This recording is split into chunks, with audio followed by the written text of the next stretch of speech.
Welcome back to the cryptoworld channel, everyone. My name is Josh, and right now the S&P 500 daily RSI is breaking out to the upside, which could really help the Bitcoin price. So I'll be talking more on that later in this video, but first let's take a quick look at the 12-hour Bitcoin chart. And what we have seen today so far is some shorter-term bullish price action, of course, which is great to see because we finally have a bit of volatility back after pretty much 5 days worth of sideways price action. But obviously all of that price action over the past 5 days shouldn't really be that surprising because around 6 days ago, nearly a week ago, the momentum in the shorter term looking in the 12-hour MACD fell pretty much flat, which was a strong signal that we're due for a lot of sideways price action, at least just in the shorter term, talking about the day-to-day price action. But then over the past couple of days, I said because we have this Fed meeting that is happening today, out of all of the possible days where we leave this sideways price action and enter some more volatile price action, today would probably be the day that that volatile price action will begin to play out, and that is pretty much exactly what we are seeing. If you're looking in both the 12-hour Bitcoin RSI and the 12-hour Bitcoin MACD, they are both pointing in the bullish direction. But if you're looking at the actual momentum in the 12-hour MACD, specifically in the histogram, at the time of filming this video, the momentum is still relatively low. So these indicators by themselves on this time frame are not necessarily predicting a massive bullish move, even though they are technically pointing in the bullish direction. It's just because the momentum is still quite low. But it's only a couple more hours before we get the results of the Federal Reserve meeting. And if we do end up seeing a 25 basis point hike as the result of that meeting, which is what the majority is expecting, then that is already priced into the markets. So if anything, having that reduced uncertainty could be a bullish sign for the market, at least in the shorter term. But there's still a very low chance that the result of that meeting could be something other than a 25 basis point hike. For example, a 50 basis point hike would be bearish for the market, so we could see a dump if that happens. But on the other hand, if somehow we don't see an interest rate hike, and if the Fed decides to keep interest rates the same, which is a very unlikely scenario, but if that does happen, then that would be a very bullish signal. And just giving you a quick update on the daily Bitcoin chart, of course, we are still holding above this upwards trending line of support,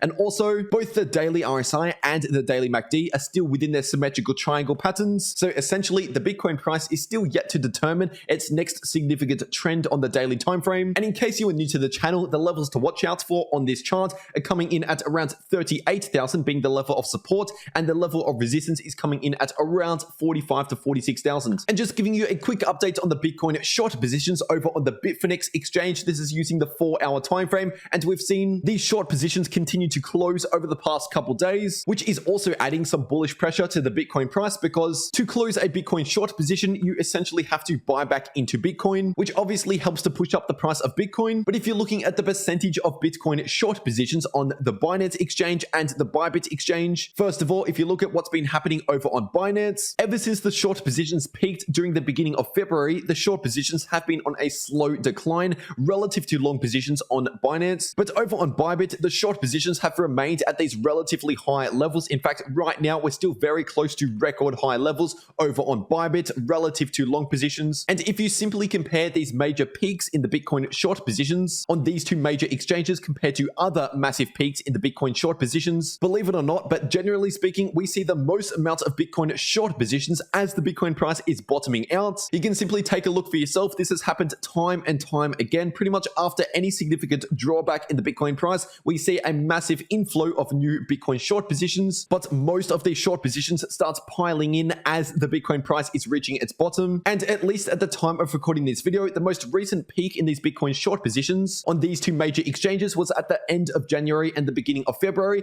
And so far, the Bitcoin price has not broken below that January low. So technically speaking, that is the low, at least for now. And if you're simply going off years worth of history, looking at these Bitcoin short positions, there's actually a fairly good chance that the January low was the low for this major pullback. Of course, nothing is 100% guaranteed, because obviously if the Fed, for example, decided to massively raise interest rates, then that could change the picture. But for now, this is all the data that we have to work with. And at least so far, it is working out pretty well because we haven't broken below that 33K low again. And interestingly enough, the Bitcoin Fear and Greed Index is still sitting in extreme fear, which shows that the majority is still on edge. And it also tells us that there's still a lot of Bitcoin bears out there that are fearful for lower prices. But amongst all of this noise, quietly in the background, there is still a massive accumulation taking place. This chart right here shows the total amount of Bitcoin across all exchanges. And as I already covered recently on the channel, just a few days ago, we saw a withdrawal from exchanges of around 1.4 billion US dollars. But only just yesterday, we saw over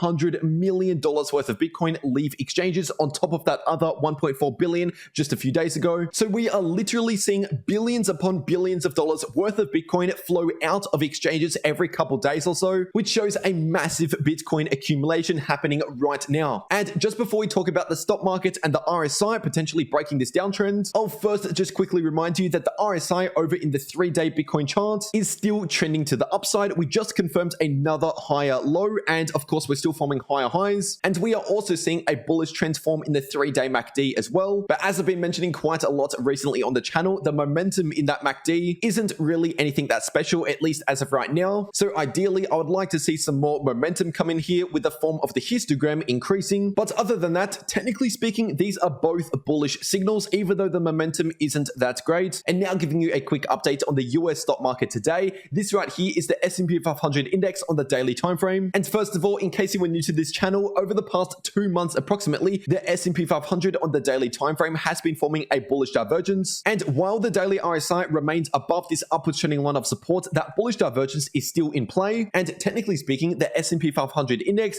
just put in its first higher low on the daily chart. And not only that, if you're looking in the daily RSI right now, it is technically breaking out to the upside, putting in a brand new higher high. But keep in mind, this has not been officially confirmed just yet, because we need to see at least a daily candle close to confirm this RSI in place. But ideally, we need to see a new higher high form in the price to actually start calling this a possible uptrend forming. But either way, apart from this bullish divergence, this breakout in the RSI is probably the first major bullish sign that we have seen over in the stock market for months now. But as I said earlier, if the Fed decides to shock everyone with a 50 basis point hike, then in a scenario like that, that could have the potential to turn this around. So it would of course be great to see if the Fed could just confirm a 25 basis point hike as the result of this meeting. And if you want to get these extra updates on the financial markets throughout the day, and also updates like the result of the Fed meeting, then definitely make sure you follow me over on my Twitter, and the link to my Twitter is in the description down below and also in the pinned comment. But anyway, if you found this video useful or simply enjoyed it, make sure to leave a like down below. And if you're new to the channel, you might as well subscribe with notifications turned on for more updates just like this every single day. And before you click off, if you want to continue to make more money in crypto, whether or not prices are going up or down, these 2 videos popping up right here are definitely for you. But anyway, that is it for this update. I really hope you enjoyed, and I'll see you all in the next video.